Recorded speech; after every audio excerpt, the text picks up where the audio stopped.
and see what kind of spin Rio Grande putting on the genre in Spin Monkeys.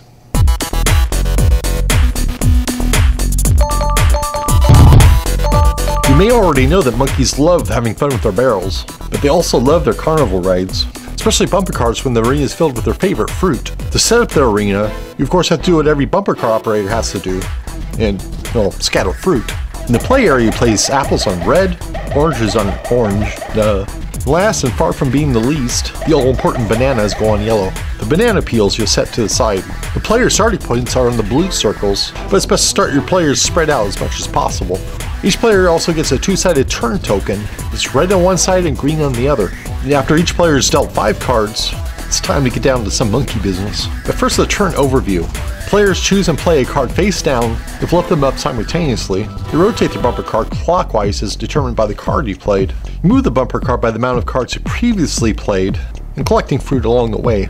Resolve events such as collisions, hitting the edges of the arena, or hitting slippery banana peels. And finally, when your turn's all done, you flip over your banana turn token. After everyone's placed their cards face down, they're all flipped up simultaneously.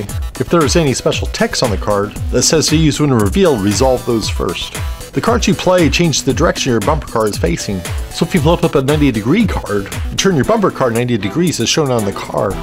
Now you get to move your bumper car. The player with the most face-up cards in play goes first. Any ties are broken by the player with the highest degree of rotation, and along their way they collect fruit. And when your monkey gets a banana, they just can't help themselves.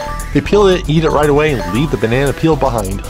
But if another card lands on the banana peel, it's just slippery enough they lose control, they draw a card to go in a new direction, and ignoring any special text that may be on the card.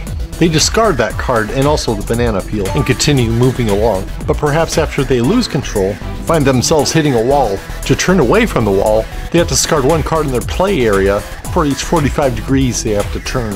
But when they're clear, they can keep moving their remaining spaces. Now, it wouldn't be bumper cars if cars never bumped into each other.